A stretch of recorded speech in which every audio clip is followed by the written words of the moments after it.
Much of the art of ancient Greece and Rome remains under the ground or under the sea.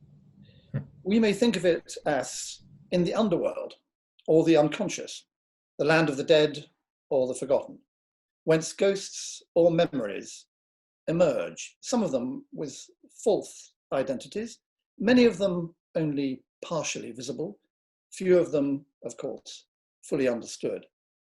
For 5 centuries, such revenants and such recoveries did much to direct and correct the course of European art, supplying artists and patrons with models and theorists and critics with ideals. The texts, which emphasize how vast that underworld is and how little we know about it, are books 34 to 36 of the Encyclopedic Natural History, compiled by Pliny the Elder between AD 77 and his death 2 years later, occasioned by the eruption of Vesuvius that buried Herculaneum and Pompeii in lava and ash.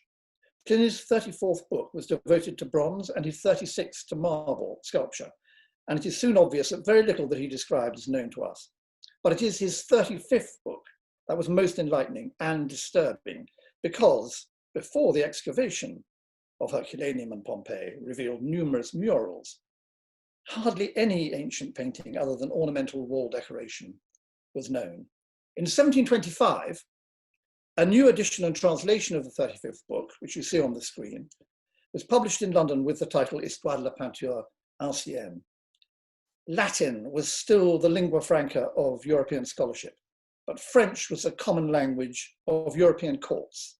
And this volume opens with a dedicatory poem addressed to George I, the recently crowned King of England, here shown in Rysbrack's statue, attired as a Roman. In the poem, His Majesty's attention was drawn, optimistically, to recent royal patronage of the arts elsewhere in Europe. England's former enemy, Louis XIV of France, although a proud and despotic monarch, superbe et tyrannique, is allowed to have been an admirable patron and promoter of the arts, mais toujours des beaux-arts, protecteur magnifique. À Rome et dans Paris, formant ses nourrissons sur les lois de l'antique, il règle les leçons. That is, he founded exemplary academies, nurseries of the fine arts, regulated by antique models.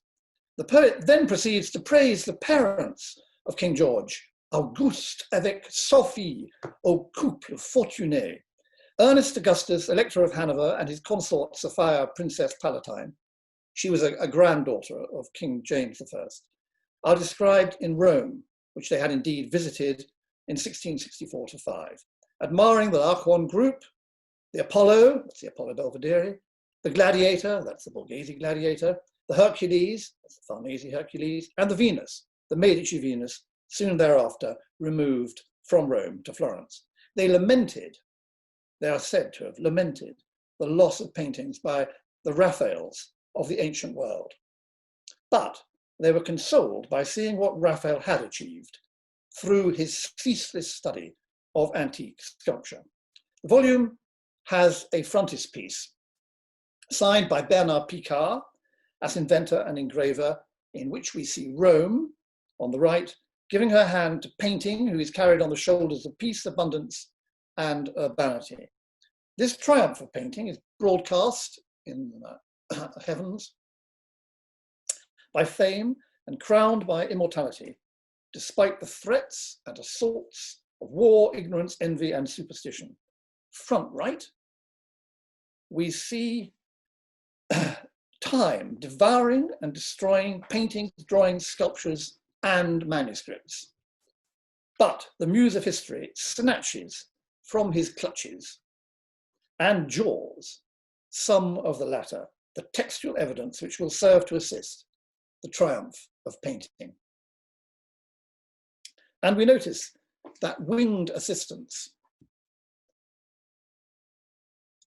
are helping painting to admire a picture of Venus Anadomini, the goddess rising from the sea and wringing water from her hair, one of the famous paintings by the Greek artist Apelles, described by Pliny, which many painters, and in fact many sculptors in modern times, had been inspired or instructed to reconstruct. In the 18th century, the Greeks and the Romans were the ancients, and their art was the antique. The words classic and classical only became the standard adjectives for ancient Greek and Roman sculpture around 1900. But if we mean by a classic a widely acknowledged masterpiece, then there was a group of such, established above all by volumes of engravings, by the sets of plaster casts and garden statues, steadily spreading all over Europe. The list would include the Laocoon group, the Apollo, the Gladiator, the Hercules, and the Venus invoked in that dedicatory poem. To these sculptures, the late Francis Haskell and I devoted our book, Taste and the Antique, published nearly 40 years ago, and currently being revised by Adriano Imonino and Eloisa Dodero, and soon to be published by Brepols. A parallel might be presumed to exist with literature, but these statues were not equivalent to the classics studied at school. Only the Laocoon group seemed to correspond with the sculpture regarded as of preeminent interest by Pliny the Elder. Some of the other sculptures were signed, but not with the names mentioned by Pliny or elsewhere in surviving sources. In addition, there was no fixed number of some such sculptural classics. Throughout the 16th and following centuries, new discoveries and new promotions were made. Most curiously, before the mid-18th century, there were few, if any, chronological distinctions, except in the case of portraits, and hardly any discussion of the different phases of Greek art, no distinction even between Greek, Hellenistic, Greco-Roman. Moreover, when the poet wrote of the laws of antiquity, which determined the teaching of the academies, he cannot have had in mind anything quite like the rules surrounding the orders of architecture or the structure of Greek tragedies. Although it was known that one of the masterpieces of Greek sculpture had actually been called the canon, and there were attempts to derive correct proportions from the Vatican Antinous, the Borghese Gladiator, and the Medici Venus especially. The embellishment of the garden of the Royal Chateau of Marly near Paris entailed the most original and one of the largest sculptural commissions of the early decades of the 18th century in Europe.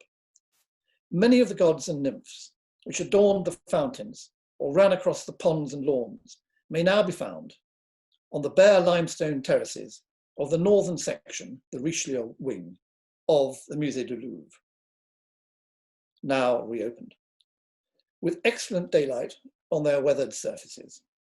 Since these are the works of sculptors who had trained in the Academy in Paris and in the French Academy in Rome, they provide a good way to test how seriously the antique models were being followed. The running figures are among the most remarkable. The first of these, which you see in the foreground of the screen, the Atalanta, completed by Pierre Lepoutre in 1706, is a copy of an antique statue, then a famous antique statue in the royal collection, which had belonged to Cardinal Mazarin and is, of course, now exhibited in another part of the Louvre. The companion figure of Hippomenes, which you see behind Atalanta, was carved by Guillaume Coustou 8 years later than the copy by Lepoutre. Seen from a distance, these two figures and others, another pair, seem as congruous in style as they are similar in pose.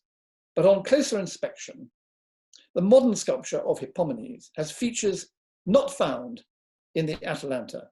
He seems to gasp or cry out.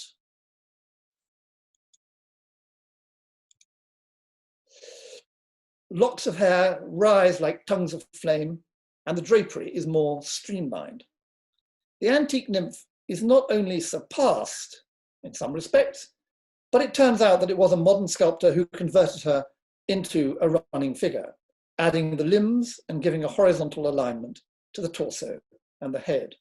This restoration would have been undertaken in Rome, where Mazarin had acquired her in the 1640s, and must, of course, have been influenced by the work of Bernini. Elsewhere in Europe, the deviation in character from any precedent found in antiquity was far greater and could include a complete departure from the norms of proportion found in ancient sculpture. This is very clear from the great marble glory, now in the Fitzwilliam, carved by Giovanni Baratta, the leading sculptor in Florence in 1715 for Blenheim Palace. And one may even wonder whether a professed attachment to the antique was not sometimes designed to conceal such deviations or to compensate for them. It is also curious to find such dogma in artistic matters hardening at the very date when an openness towards alternative and alien religious creeds was beginning to appear, most notably in the volumes of engravings made by the same Bernard Picard, who was responsible for the frontispiece of the edition of Pliny's chapter on ancient painting. Picard is now best remembered for the Cérémonies et coutumes religieuses de tous les peuples du monde, compiled between 1723 and 1741, in which he illustrated comprehensively and with a sort of neutral respect objects of worship, as well as the devotional practices in all parts of the globe. In doing so, he was obliged to rely on written descriptions, and it is obvious that he had not seen examples of the Hindu sculpture that he illustrated, but his depiction of a Chinese Buddhist temple, which you see on the screen here,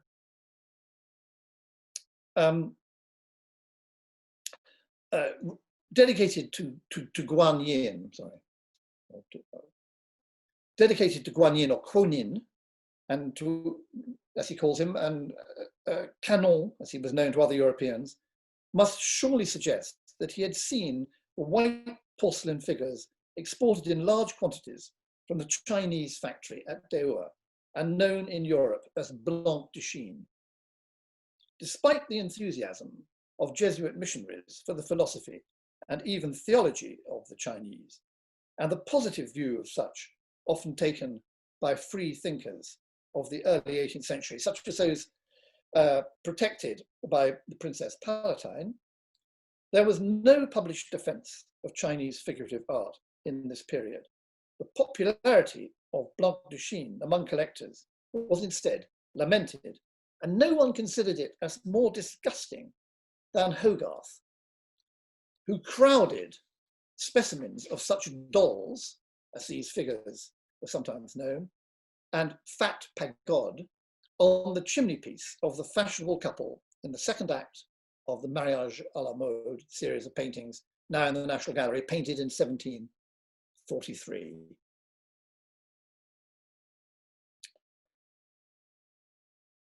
The vases beside them must be intended to recall the double gourd shapes favoured by the imperial kilns, although Hogarth deliberately makes them very much less beautiful.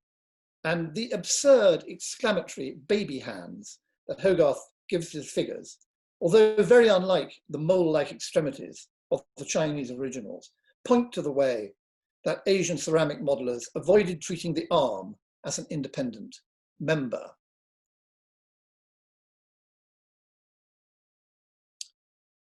In the middle of the chimneypiece, there is a Roman head with a restored nose and a bust of coloured marble, drapery, possibly porphyry. Hogarth had no great respect for this sort of grand tour trophy, no more respect than he did for the collecting of Chinese dolls. And yet, in his polemical treatise of 1753 entitled The Analysis of Beauty, the models from which rules of proportion can be extracted are timeless examples of power and grace as well as beauty, are the Apollo Belvedere, the Medici Venus, the Farnese Hercules, the Torso and the Laocoon, which he had never seen in the original and which had very little evident influence on his own practice as an artist. we have already encountered in the poem dedicated to King George the idea that Raphael enjoyed a status akin to, because derived from, antique sculpture.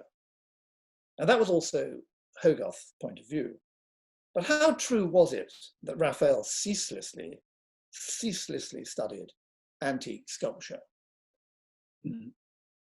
I think it very likely. But there are relatively few, probably fewer than half a dozen, cases where anything in his paintings can be said with certainty to derive from a marble sculpture that is known to us. His fresco of Galatea, which you see on the screen, of course, is full of ideas developed from Roman sarcophagi, but organized with a dynamic spatial geometry, which seems to originate in the twisting body of the central figure of Galatea herself. Her hair and cloak are blown back in one direction, and a pair of dolphins pull her shell carriage in the other.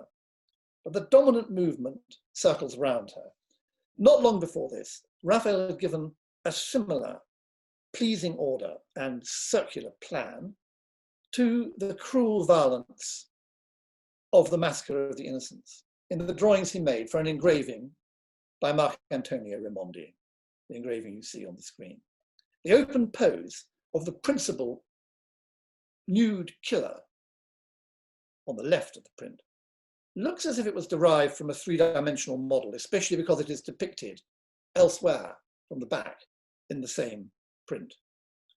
And a red chalk drawing by Raphael of a related character, and made at the same date, includes a lunging nude drawn from behind, which might indeed be taken as proof that he knew the Borghese gladiator, the most significant antique marble sculpture with this sort of outstretched pose, and a work intensely admired, as you can see, by artists and connoisseurs, both in the original and in a reduced replica.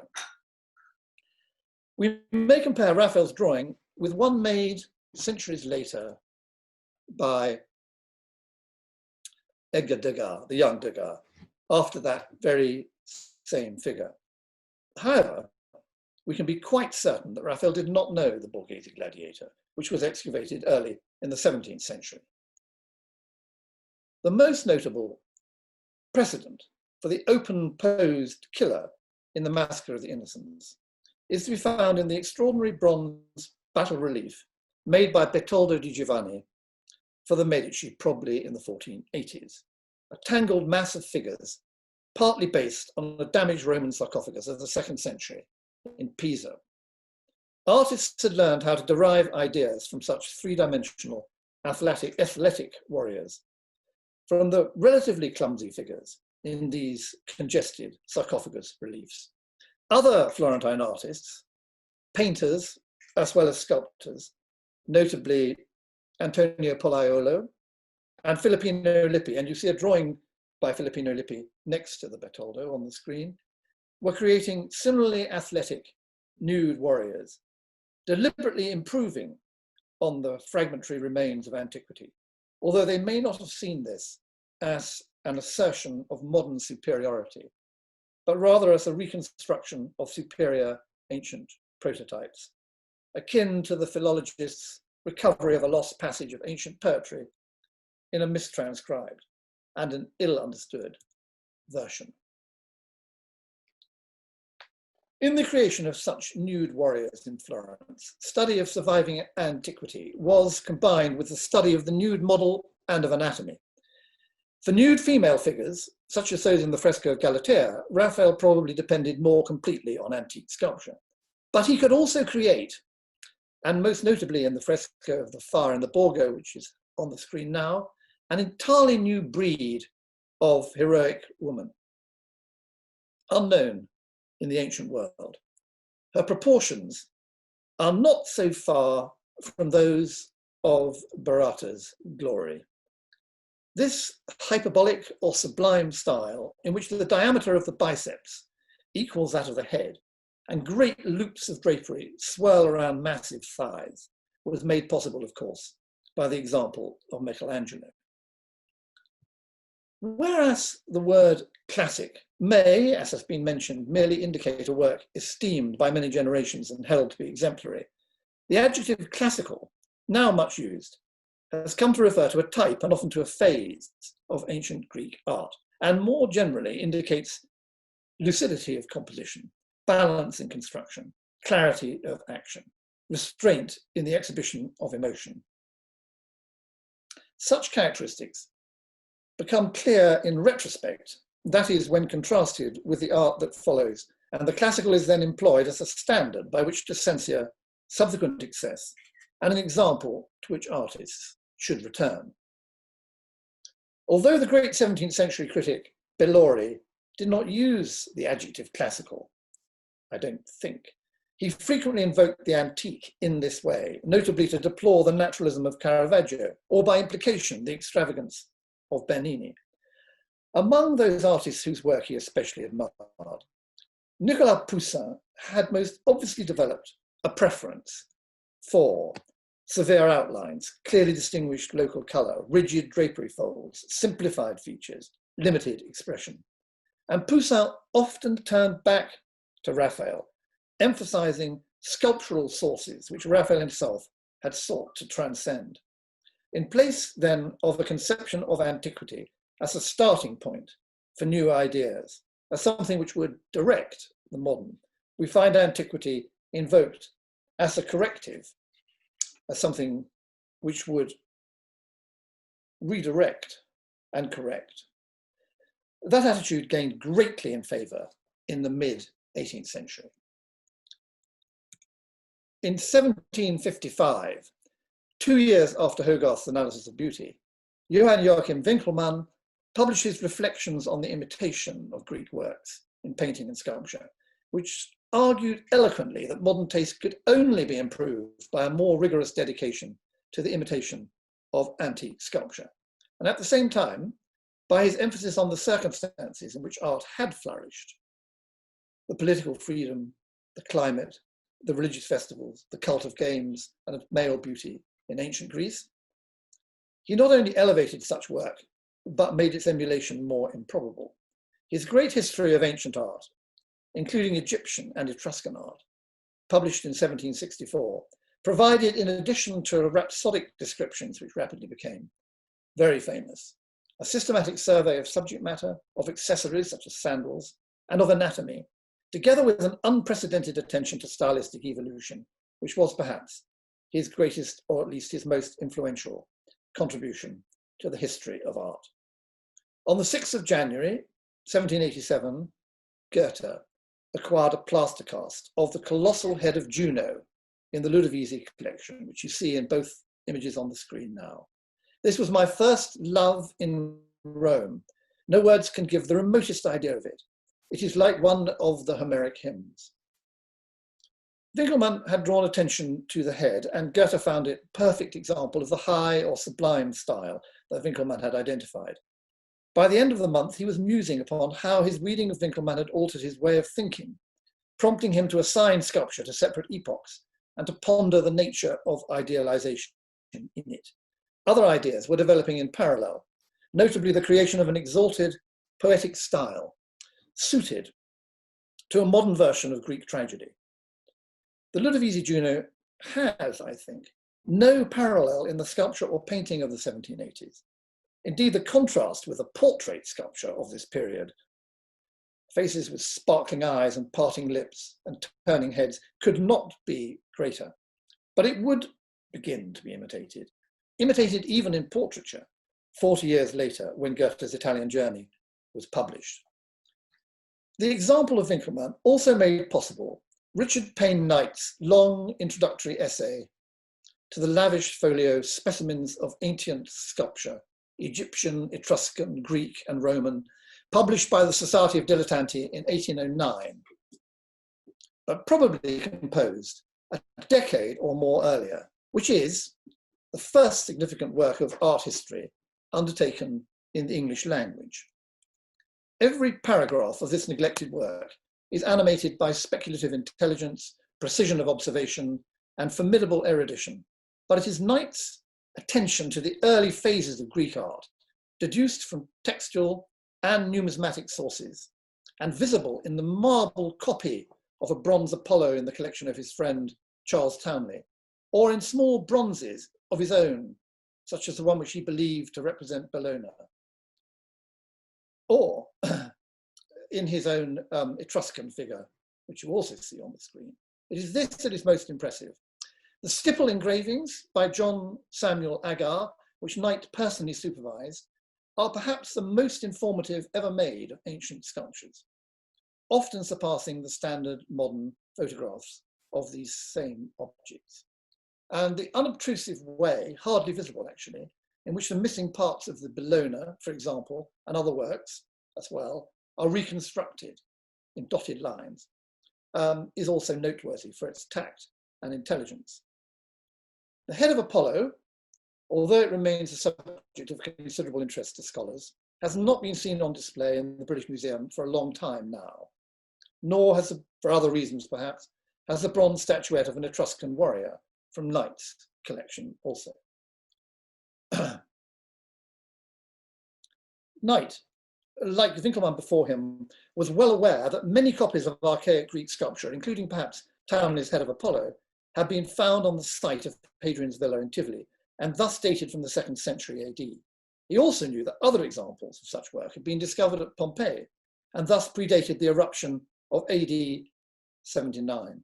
Both scholars had understood that there were archaizing works as well as copies of archaic ones, while the implications of this were little explored.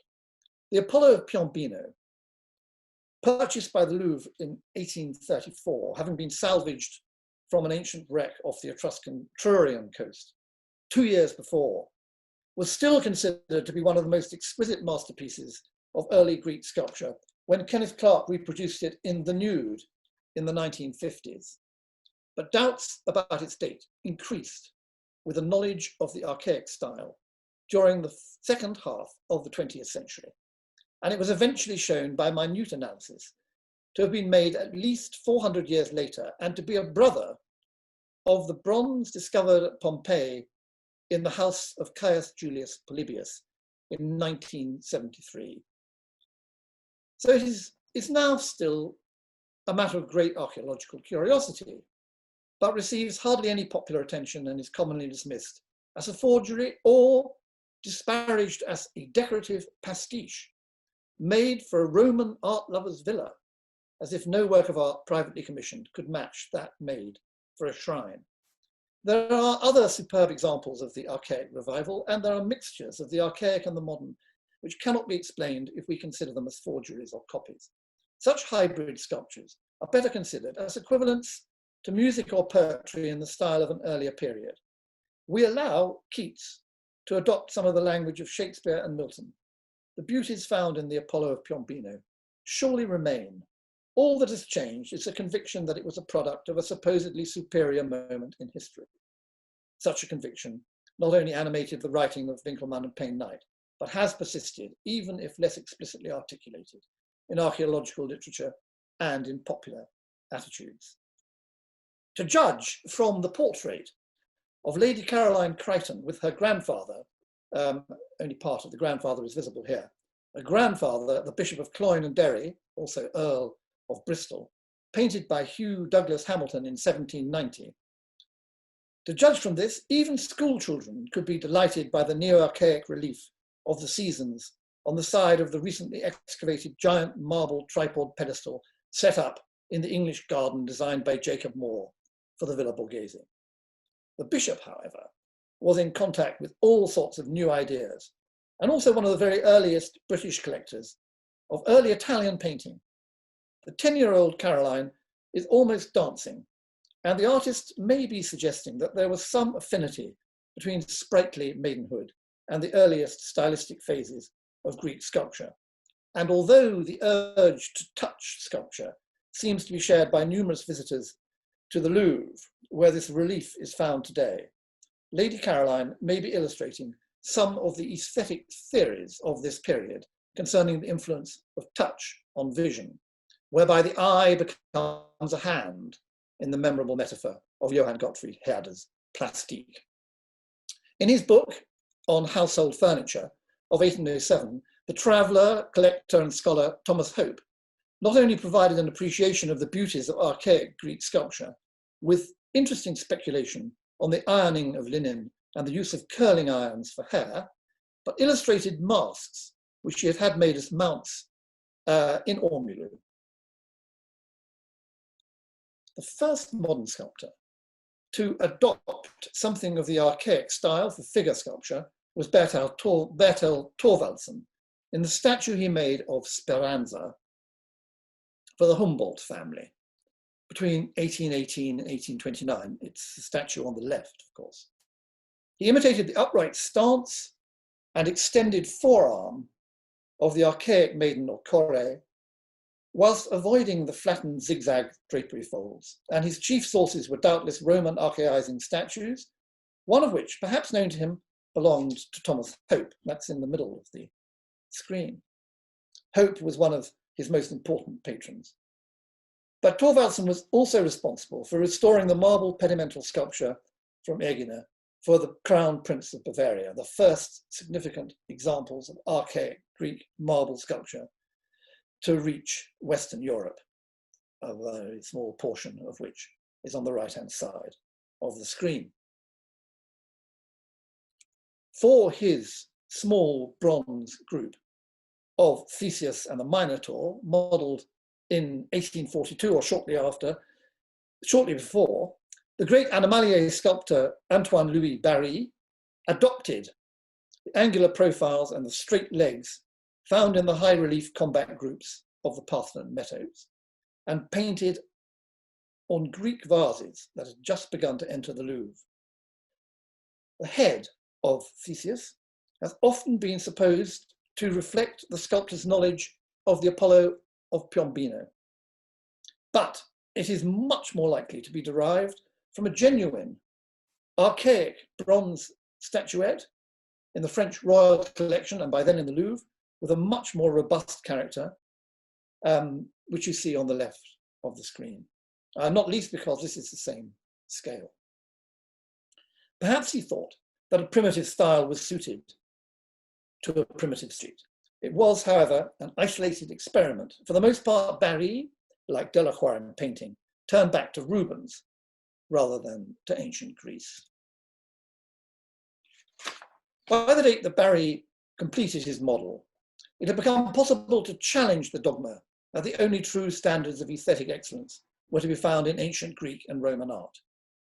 Unlike the Blanc de Chine statuettes of Guanyin, the ivory Gothic statuettes of the Virgin and Child, or of saints, had their serious, eloquent, and reputable advocates, some of whom were explicit enemies of pagan antiquity and its cult. By the 1840s, when Barye was modelling his neo-archaic Theseus, a style of painting influenced by medieval art had become popular, especially with pious art lovers. William Makepeace Thackeray, writing under the name of Michelangelo Titmarsh, noted the prevalence in the Paris salon of long, stiff, prim draperies of blue, red, and white, of large white wings that fill up a quarter of the picture, of females, saintly females, wearing white gowns that fall around their feet, fillets around their brows, their hair combed and neatly pomatumed down the middle, an elegant portable harp, rims of gold leaf round their heads. He might have had in mind the St. Cecilia, now in the Victoria and Albert Museum, although in this case the halo is very discreet and there is a portable organ rather than a miniature harp. Delaroche painted this in 1836 for the medieval section of the great Parisian collection of the Comte de Portales-Gaugier, perhaps the most admired private collection of that period, which we will meet again. The style was not confined to sacred subjects. It greatly influenced portraiture, especially female portraiture, and is well exemplified by Ary Scheffer's portrait of Mrs. Holland, signed in 1851. She appears once every decade for a month or so to fill a gap on the main floor of the National Gallery, with her tight hair and soulful eyes, with a hint of pensive resignation in the raised but relaxed right hand, and of heartache in the hovering left, with a haberdashery of fashionable portraiture reduced to the simple attire of a Roman patrician convert to Christianity, enlivened only by one Castellani bracelet. The chaste tricolour of the palette is close to that chosen by Delaroche 15 years earlier, but there is no medievalizing in this portrait.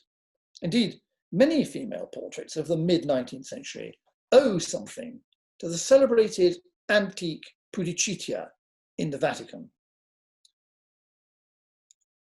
That statue you see on the left, I show next to the detail of Stratonice from the painting of Antiochus and Stratonice, completed by Ingres in 1840, and the ivory statuette of the great tragic actress Raphael by Barr of 1848. And I show details of the statue next to Hippolyte Flandrin's portrait of his wife, a very much admired portrait. One cannot now easily make out the works of art behind Madame Flandrin. But on one side, there is a reconstruction of the Athena of Phidias, and on the other, a medieval Italian panel painting with a gold ground. Contemporaries recognized in Flandrin's greatly admired mural paintings the synthesis of the Italian primitives and the Parthenon marbles in the slow, somnambulistic procession of saints, which he painted in the frieze above the columns of the nave of the great new Parisian church of Saint Vincent de Paul. Facial expression is largely eradicated. Regalia, religious habits, and dress indicative of period or rank are simplified. Lighting is even, and colours are quiet against the muffled and patterned gold. And every major compositional division responds to the architecture. Within the mesmerizing repetitions, like those of a litany, variety in pose and interval gain in emphasis. The procession was described by Goethe as a Christian Panathenaea, equivalent therefore to the Parthenon frieze, but it is far less busy than most portions of that frieze, although the small section in the Louvre, which would probably have first come to Gautier's mind, is both solemn and slow-moving in the same way. But what Flandrin had achieved is more like a revival of the haunting clarity of medieval plain chant. There is little action, but a notable exception is the way in which the penitent actress Pélagie raises her arms to remove her necklace with ceremonial grace, her hands outlined by her halo. The gown is as simple as those that are worn by Gothic angels, but the position of the hands must have been suggested by the exceptionally beautiful and then famous bronze statuette of Aphrodite, for Venus had become Aphrodite by this date, putting on her necklace, a neat reversal of meaning. This bronze Aphrodite was acquired for the British Museum from the Antiquities section of the Portales Gorget collection, for which Delaroche had painted his St. Cecilia. The advanced academic study of the history of art today need not entail even the slightest acquaintance with ancient Greek and Roman sculpture. But for art historians in the 19th century, many of whom were practicing artists, such ignorance was unthinkable.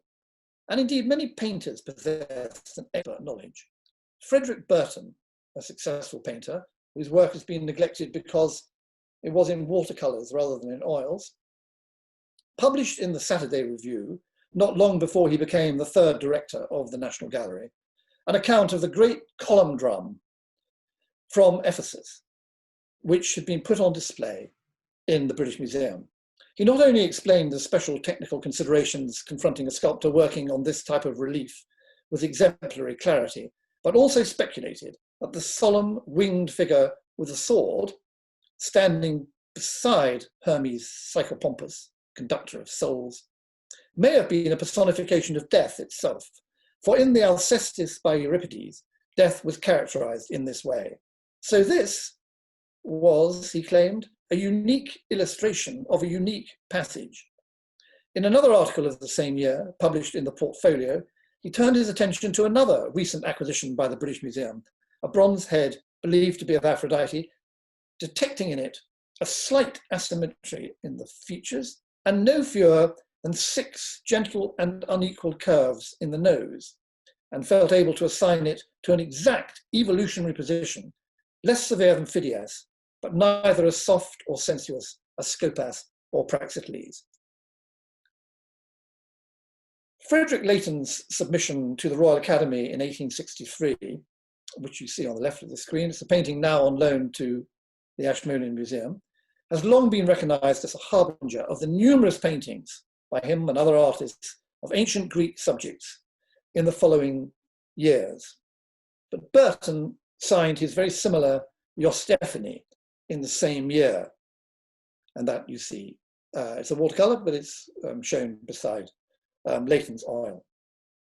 Paintings of this sort were not only informed by a profound knowledge of antique sculpture, but of ancient and modern poetry. Matthew Arnold's Theasis, a monody, to commemorate his friend Arthur Hugh Clough, who died in Florence in 1861, imitates the conventions of ancient elegiac verse, but simultaneously emphasizes our distance from the gods and their supplicants in Greek Sicily. Oh, easy access to the hearer's grace when Dorian shepherds sang to Proserpine. For she herself had trod Sicilian fields, she knew the Dorian waters gush divine. She knew each lily white, which Aena yields, each rose with blushing face. She loved the Dorian pipe, the Dorian strain. But of our poor Thames she never heard. Her foot the Cumnor cowslips never stirred, and we should tease her with our plaint in vain. It's impossible to read this without thinking, well, maybe Proserpine would come to Cumnor. Frederick Sandys may have derived his idea for his painting Gentle Spring, exhibited at the Royal Academy in 1865, from these lines. The figure here was not curiously identified by contemporary critics as Proserpine, but she emerges from the underworld of Greek sculpture to stir British spring flowers, actually in Kent rather than Oxfordshire. The trees in blossom, anyway, were painted in the garden of the cottage of the poet and novelist George Meredith. Like Millet's Ophelia, she looks beyond us, as if under a spell or a narcotic. Her pose is statuesque, but she moves, even if only languidly, letting the flowers drop from the folds in her shawl, approaching us slowly with dark clouds behind her.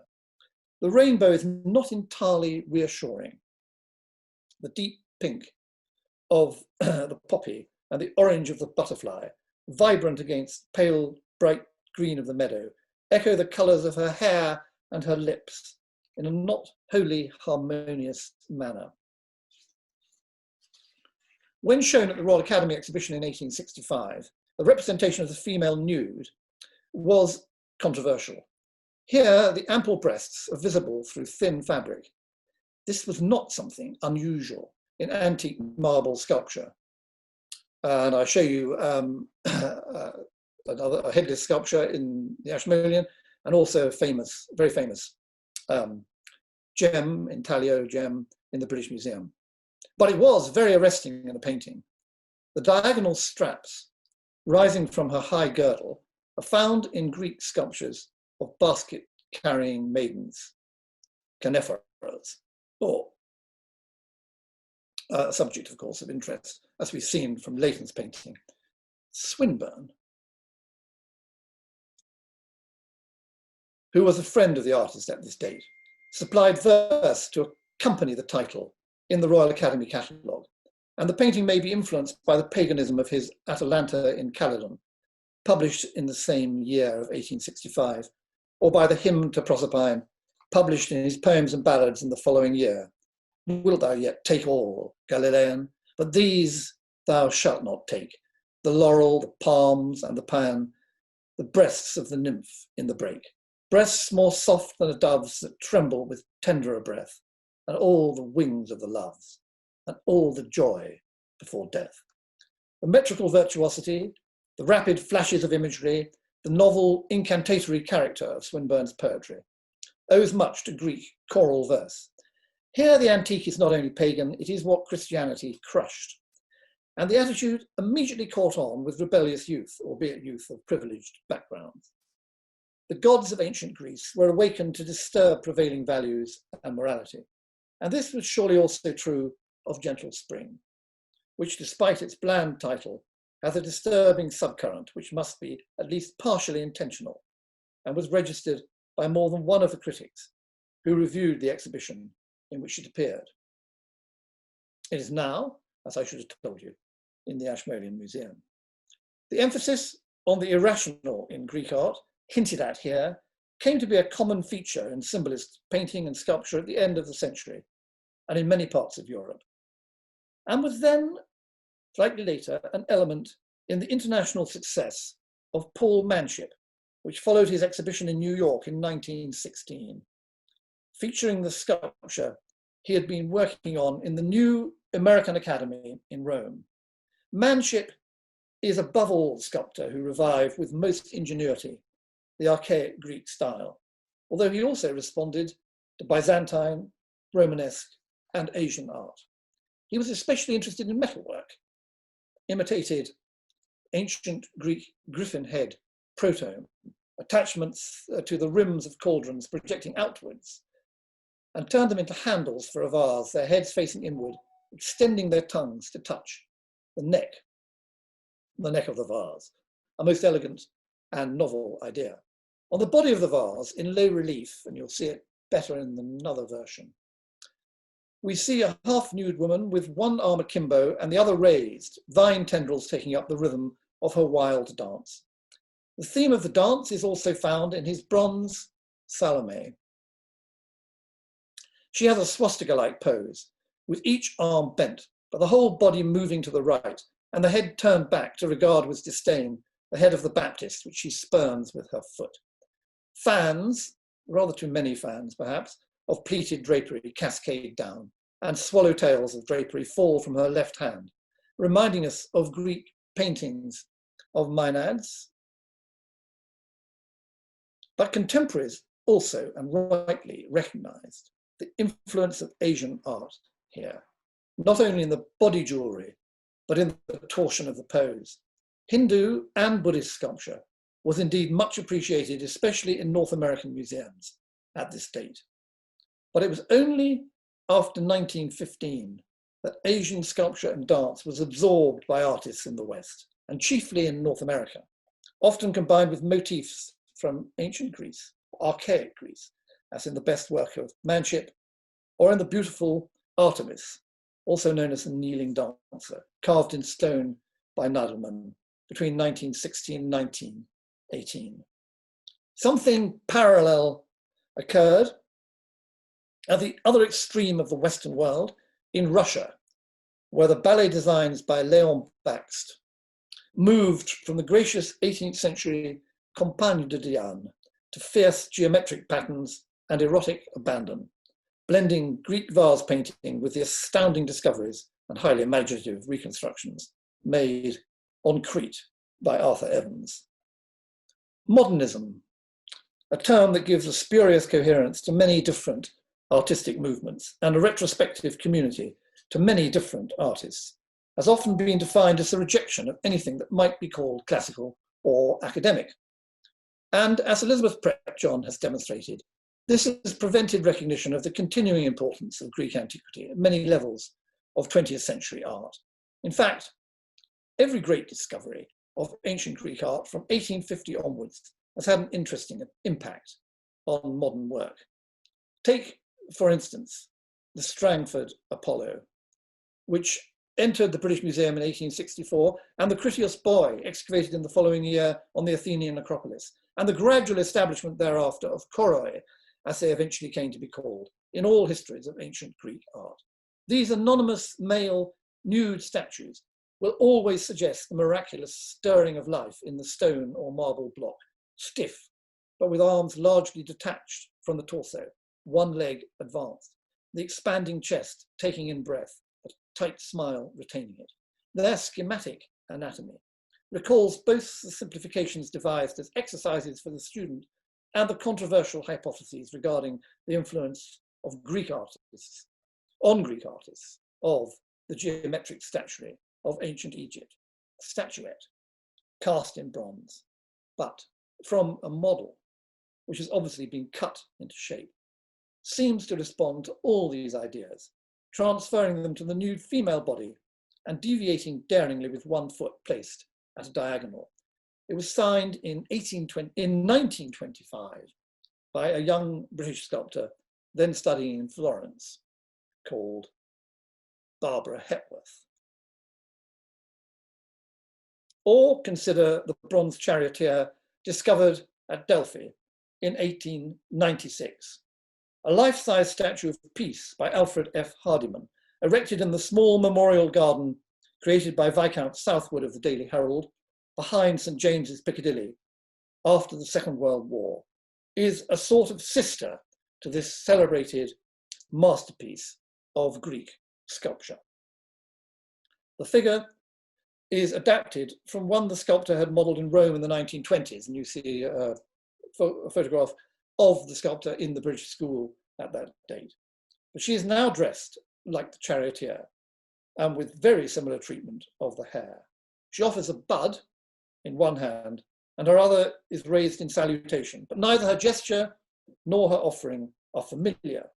Graham Sutherland employed similar straight, raised, open hands for his Christ in Majesty in Coventry Cathedral, conceived of at the same date. It must have been the sculptor's intention to suggest that she is a visitor from another world, and her alien status is surely confirmed by the empty eye sockets, a major difference between her and her ancient brother, but usual enough in ancient bronze sculpture.